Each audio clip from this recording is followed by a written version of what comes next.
C'est un grand plaisir de vous retrouver dans ce nouveau numéro du journal Le Vrai sur votre chaîne. Place d'abord au titre.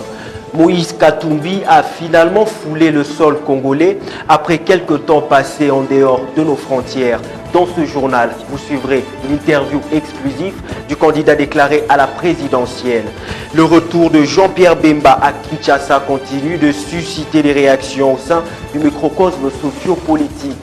Tout à l'heure, vous suivrez les réactions des acteurs politiques sur ce sujet. Et l'UNC de Vital Kamerhe a débuté un congrès du 2 au 4 août en vue d'une bonne préparation aux échéances électorales. Zoom sur la clôture de grades académiques à l'université Belcampus tout à l'heure pour des précisions. Madame, Messieurs, voici donc l'essentiel des titres. Bienvenue à tous.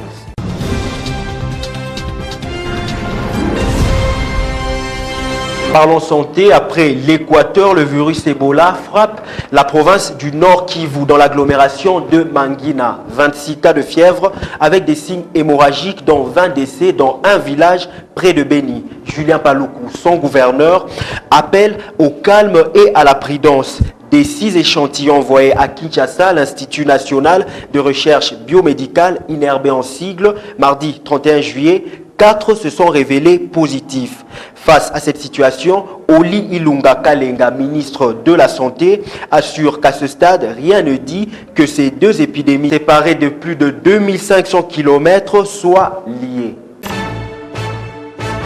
Et comme annoncé dans le titre, le président de la plateforme Ensemble, Moïse Katumbi Tchapwe, a bel et bien foulé le sol congolais. Il est actuellement à Kasumbalesa et les dispositions sont en train d'être prises pour se diriger vers Lubumbashi. Les deux villes, dont Lubumbashi et Kasumbalesa, sont sous tension. Population dispersée à coups de gaz lacrymogène par la police. Vous suivrez un dossier complet à la fin de ce journal avec une interview exclusive de Moïse Katumbi accordée au Vrai Journal. Toujours sur le même sujet, dans un tweet, Félix Tshisekedi, président de l'UDPS, a souhaité bienvenue à Moïse Katumbi qui vient de fouler le sol congolais. Selon lui, ce retour prouve que la résistance pacifique vient toujours à bout de la violence gratuite et imbécile. Le président de l'UDPS n'a pas manqué de saluer le peuple pour avoir bravé la peur et l'arbitraire. À nous la victoire, a-t-il conclu. Et au chapitre de réaction, Pati Katanga plaide auprès du chef de l'État pour l'entrée de Moïse Katumbi dans son pays natal et estime que l'opposition va se mettre ensemble pour sortir un candidat unique. Il a dit au micro de Jocelyne Luanga. Suivez. Monsieur le Président, vous êtes président de la République depuis 2001. Nous sommes en 2018. Donc, vous avez été au pouvoir dans mon pays pendant 17 ans. À ce titre, bientôt vous serez ancien président. Et à ce titre, tous les Congolais vous doivent du respect en tant qu'ancien président de la République.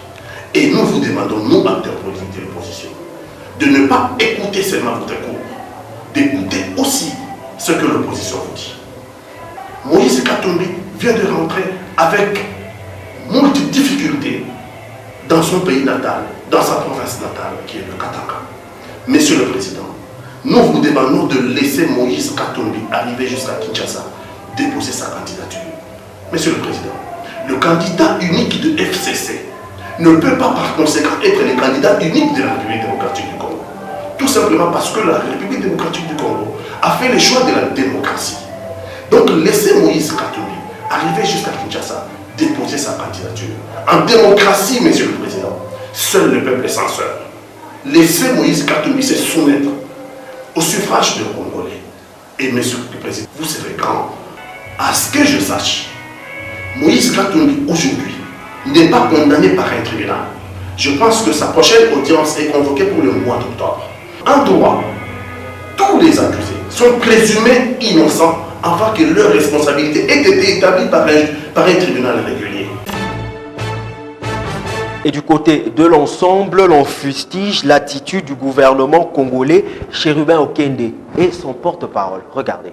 Chérubin Okende, porte-parole de l'ensemble, accuse le pouvoir en place de vouloir bloquer la candidature de Katumbi. Moïse Katumbi ne se reproche de rien, c'est un homme libre.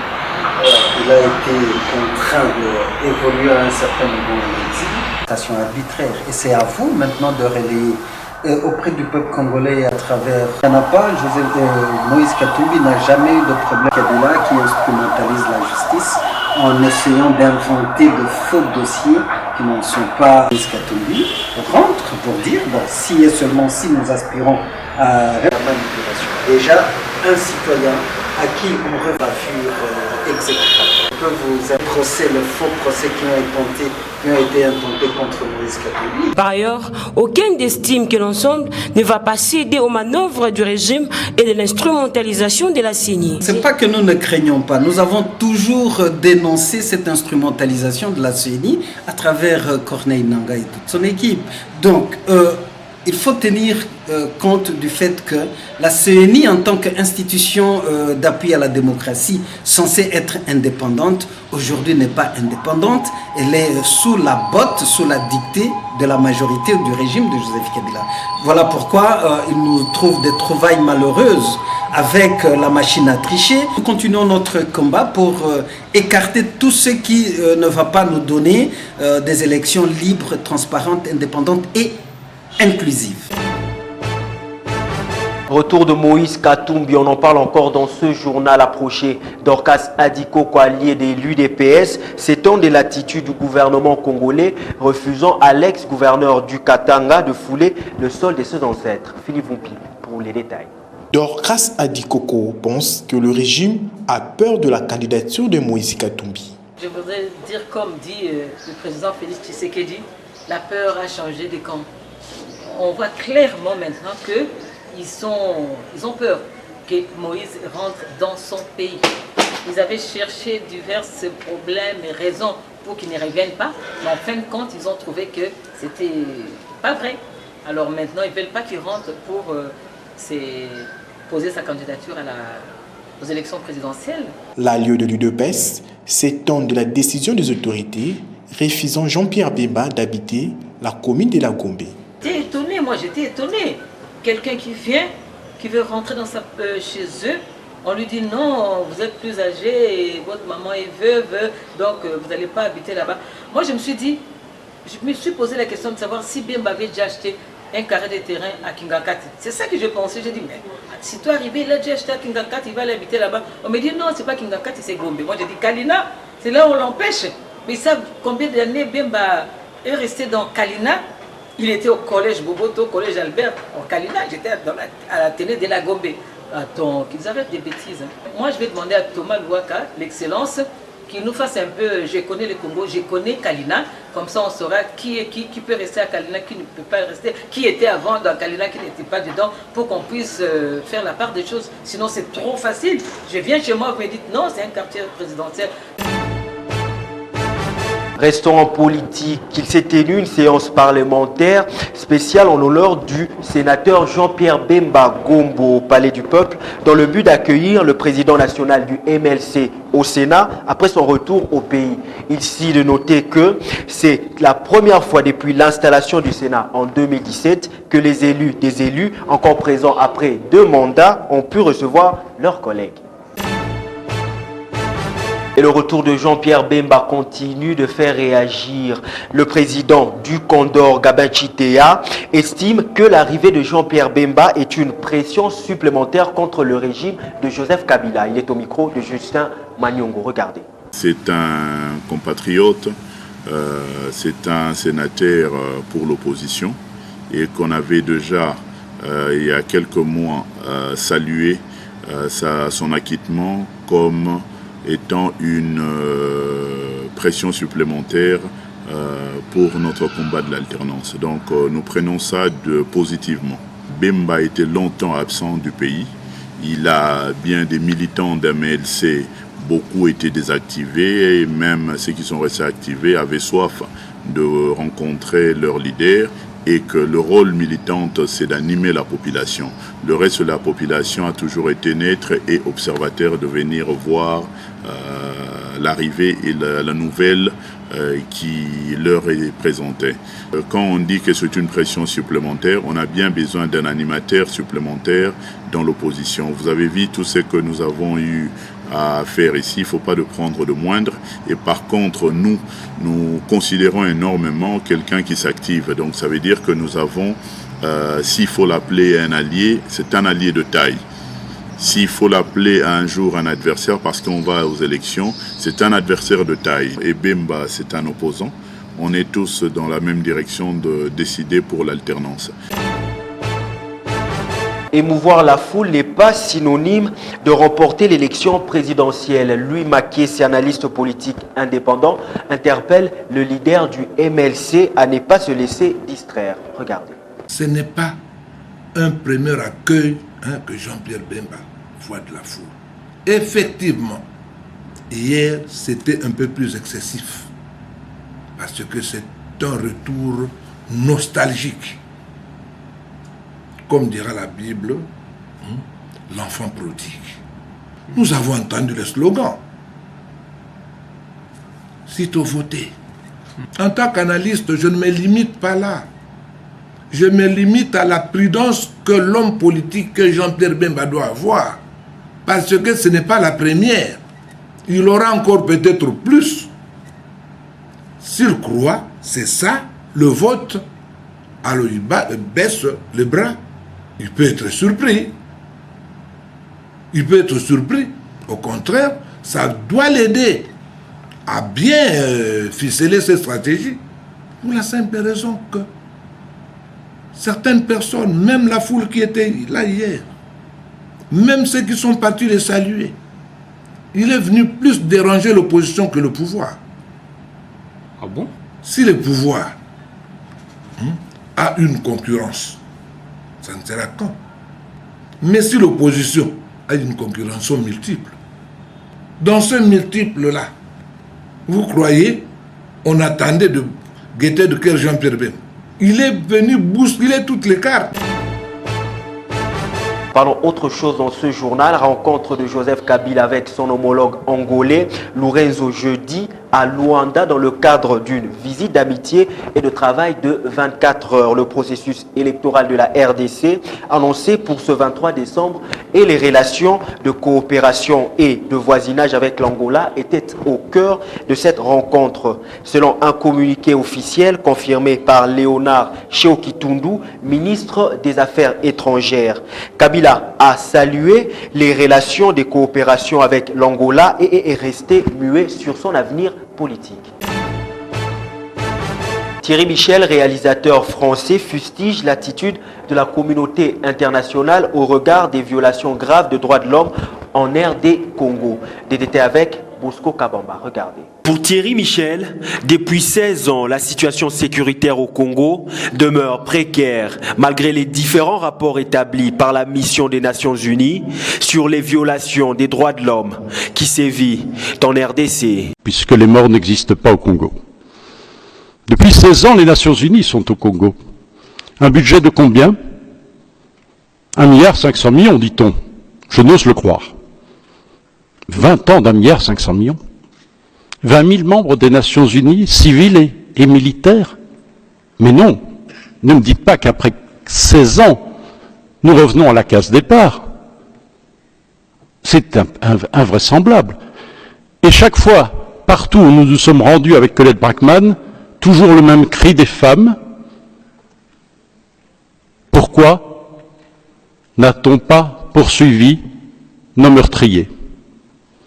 Pourquoi les Nations Unies, qui ont fait un travail exceptionnel, grâce à leurs experts, dans ce fameux rapport mapping, qui est la pièce maîtresse, la pierre angulaire de toute l'action, me semble-t-il, pour faire régner la justice dans ce pays, pourquoi, après ce fabuleux rapport qui a listé les 617 violations graves des droits de l'homme, du droit humanitaire, du droit de la guerre, pourquoi pas de poursuite judiciaire? À quoi bon avoir fait ce travail si c'est pour qu'aujourd'hui, les criminels soient généraux, ministres, pour des sociétés les plus diverses, et qu'avec arrogance, elles soient là, devant le regard des victimes, humiliées, violentées, impuissantes?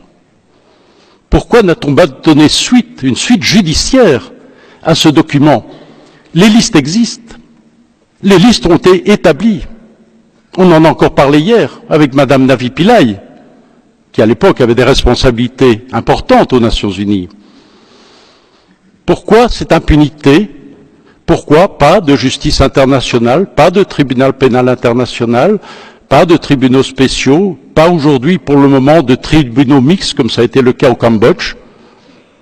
Je sais que des propositions ont été faites, qui ont été refusées par les autorités congolaises. Mais enfin, ce cycle nous mène où? Dans le mur absolu. Et on dira encore dans 1 an, dans 2 ans, ah mon Dieu, si on avait su. Mais non, on le sait. Ce n'est que la répétition de l'histoire. On voit bien tout le scénario qui se profile. Le cinéaste français en conclut que la communauté internationale doit venir en aide aux Congolais. Congrès de l'Union pour la Nation congolaise, UNC en sigle, les congressistes venus de tous les coins du monde afin de débattre sur la candidature du parti à la présidentielle du 23 décembre prochain et sur le projet de société du parti de Vital Kamerhe. C'était à la 16e rue Limete. Philippe Vumpi pour les détails. Deuxième congrès de l'UNC, une rencontre en américain pour certains invités trouvés sur le lieu. Les militants de l'UNC venus de tous les coins du monde, tous pour débattre sur la RDC.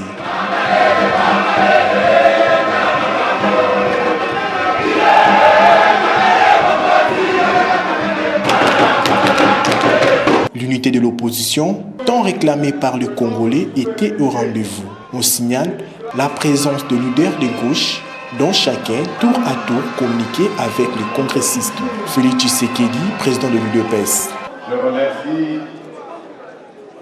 la famille du UNC et à travers elle son président, mon frère et beau-frère Vital Kamerhe. Oyebi que tozala bitumba monene. Bitumba wana emonani su makasi lobi na bozongi ya ndeko Jean-Pierre Bemba. Banguna balakisi biso ba intention réelle na bango. Yango wana ana mboka toyeba kobongama. F. Bazaïba, secrétaire général du MLC. Nazali kaka na likambo moko ya kobeta sete unité d'action de l'opposition. Nico Maïngele, secrétaire général du MLP, représentant de Franck Diongo. Nous avons besoin que M. Kabila présente mission d'enfin. Parce que l'immotion nae, nous avons la baleine. Président Katumbi, baleine. Président Félix Tshisekedi, baleine. Président Bemba Dilobi, baleine. Président Vital Kamerhe, baleine. À sa qualité de président de l'UNC, Vital Kamerhe invite les congressistes à réfléchir pour que les résolutions émanant de ces assises puissent répondre aux attentes des Congolais. Pourquoi alors nous n'avons pas d'électricité dans nos maisons? Pourquoi nous n'avons pas l'eau dans nos maisons? Pourquoi nous mourons de faim? Pourquoi nous mourons de maladies? Et pourquoi il n'y a pas de logement décent pour nos populations? Et pourquoi il n'y a pas de création d'emploi?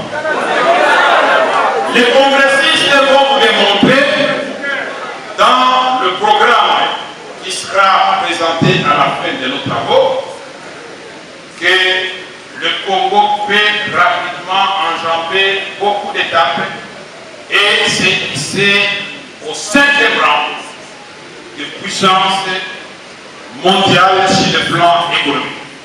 Le Brésil l'a fait, nous avons des similitudes, le Congo le fera. Faisant d'une pierre deux coups, Kamerhe se moque de l'attitude du régime, refusant Katumbi de fouler les sols du pays. Et vous dites qu'il est condamné, vous le recherchez. Et lui vous dit, moi je voudrais rentrer. Et vous vous dites, non, vous ne rentrez pas. Éducation à présent, double cérémonie de clôture de l'année académique 2017-2018 et collation des grades dans la salle Agora de l'université Bel Campus. C'était ce mardi. Des détails avec Philippe Vumpi et Arnaud Massamba. Regardez. Cris de joie, sifflements ont caractérisé la cérémonie de la collation des grades académiques à l'université Bel Campus.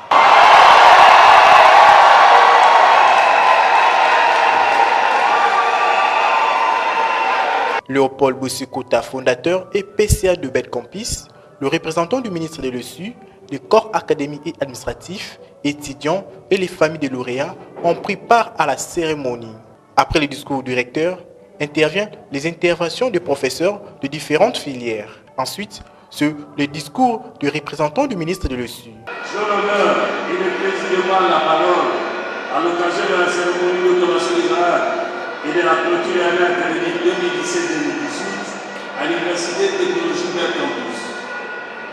Comme vous le savez, conformément au calendrier académique contenu dans l'instruction académique numéro 19 du 30 septembre 2017, la clôture officielle et solennelle de l'année académique 2017-2018 intervient ce mardi 31 juillet sur toute l'étendue de la République. En ce jour de joie, où votre communauté à l'école de Fouillami Labert et célèbre l'aboutissement d'un travail marqué par l'abnégation et la détermination, Son Excellence, Monsieur le Ministre, m'a chargé de vous adresser ces mots de circonstance.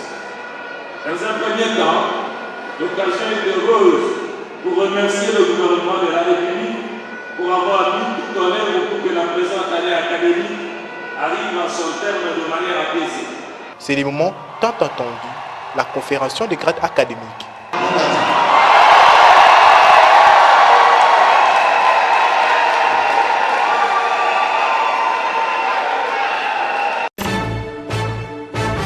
Place à présent à ce dossier sur Moïse Katumbi. Suivez. Le Katanga vibrait au rythme du retour de Moïse Katumbi Chapwe ce vendredi.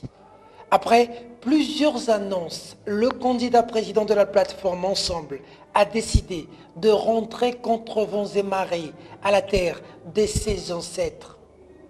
Le régime de Kinshasa s'y est opposé. Pas d'autorisation pour son avion d'atterrir à l'aéroport de la Luano. Katumbi gagne la Zambie pour entrer par Kasumbalesa.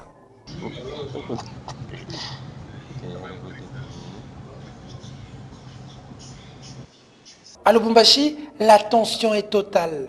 La population en émoi, s'amasse pour l'accueillir.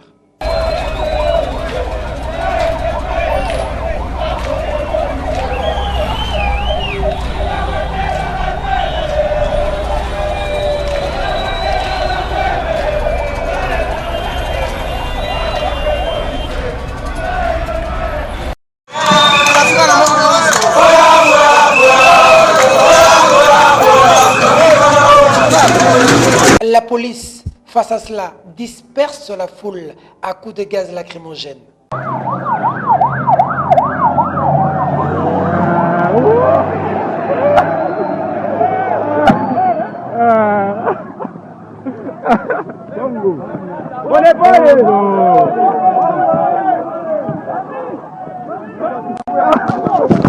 Gaz lacrymogène, bot, filmez ça.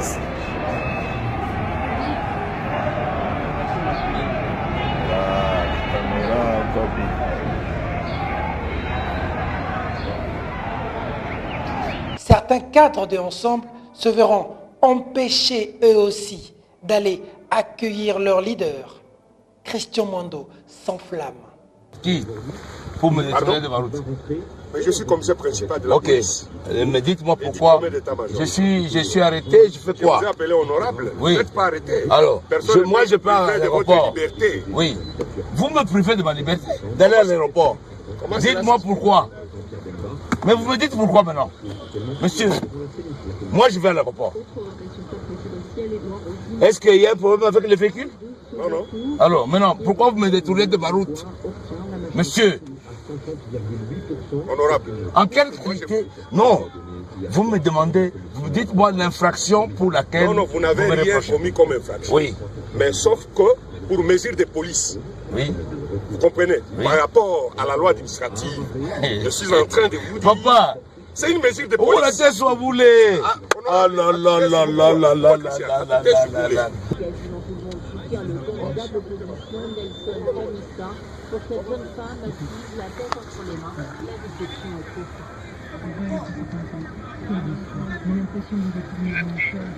Arrivé à la frontière Zambie-RDC, Katumbi confirme dans une interview exclusive accordée au Vrai Journal qu'il va rentrer dans son pays, quoi qu'il arrive.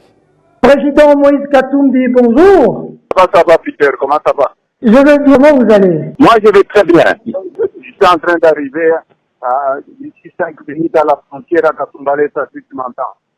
Oui, exactement, nous vous entendons. Dites-nous comment ça se passe votre retour à Lubumbashi. C'est pour aujourd'hui, j'arrive à la frontière, là, dans 5 minutes, et je vais traverser pour Lubumbashi. Quelles sont les dispositions prises pour que vous puissiez traverser la frontière? On vous y laissera facilement? Ils doivent me laisser, ils doivent me laisser. Je suis un citoyen congolais, je rentre chez moi. Mais on apprend déjà qu'à Lubumbashi, ça bouge. Il y a des tirs de gaz lacrymogène et de sommations. Et la délégation de Ensemble venue à Lubumbashi est empêchée d'arriver à Kasumbalesa. Quelle est votre réaction par rapport à ça? D'abord, on m'a refusé l'autorisation d'atterrissage. Encore recherche par la justice, parce qu'eux-mêmes ils savent que je n'ai pas de problème au pays. Ce sont des choses qu'ils ont fomentées. Et comme ils sont en train d'instrumentaliser la justice, maintenant ils refusent à quelqu'un de rentrer chez lui. Et je crois que c'est une honte pour la République. Hein. C'est une grande honte pour la République parce que je suis en train de rentrer, ce n'est pas pour la guerre, c'est pour que je puisse postuler et participer à ce grand rendez-vous pour les élections de 2018. Moïse Katumbi, et pour ceux qui craignent pour votre sécurité, quelles sont les garanties prises pour que malheur ne vous arrive pas? De toute façon, je ne peux plus compter sur la sécurité congolaise, comme ils refusent de me donner l'autorisation d'atterrir. Je ne peux plus compter sur cette sécurité. C'est pourquoi je compte beaucoup sur la population congolaise. La seule sécurité, j'ai toujours dit, la seule plus grande armée du monde, c'est la population congolaise. Je rentre, je compte beaucoup sur cette population. J'arrive à Lubumbashi, après je remonte à Kinshasa. Vous êtes passé rendre hommage à votre frère qui vous a quitté. Quel sentiment avez-vous après avoir rendu hommage à votre frère? Oui, mais c'était sur la route. Hein. Sur la route, je ne peux pas passer, je suis africain. On a fait qui bloque encore le corps du président Tshisekedi. Un message à toute la nation qui est en train de vous suivre maintenant et aux autorités congolaises aussi. Je demande à la population congolaise d'être très vigilante parce que nous allons aux élections. Et surtout aussi prier pour la paix dans notre pays. Et que le plus important pour nous, c'est avoir la première alternance démocratique dans notre pays, malgré le retard de 2 ans que Kabila est resté au pouvoir. Monsieur Moïse Katumbi, merci. Merci beaucoup, Peter. Comme annoncé, bravant la peur, Moïse Katumbi entre à Kasumbalesa, accueilli par une foule en liesse.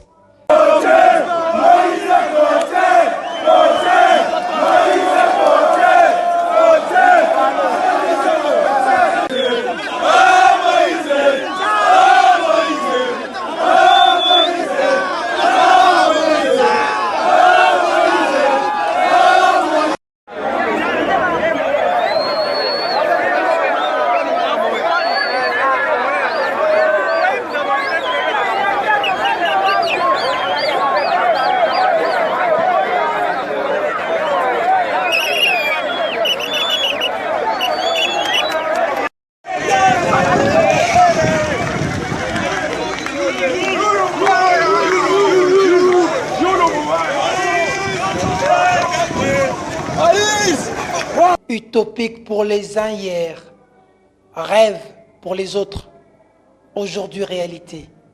Katumbi est bel et bien en République démocratique du Congo. Un courage et une détermination qui restera à jamais gravé dans les annales de l'histoire. Moïse Katumbi toujours à Kasumbalesa, les autorités congolaises ont proposé de l'escorter. L'homme a été catégorique, il s'en remet à la MONUSCO et ne veut aucune assistance des autorités congolaises. Par ailleurs, après avoir été interpellé, le confrère Kamanda de la RFI a été relâché et a pu rencontrer Moïse Katumbi. C'est ici que prend fin cette édition du journal. Merci de la sympathique attention que vous nous avez accordée à Kasumbalesa ainsi que partout ailleurs dans le monde. Mesdames et messieurs, ce journal est terminé. Au revoir.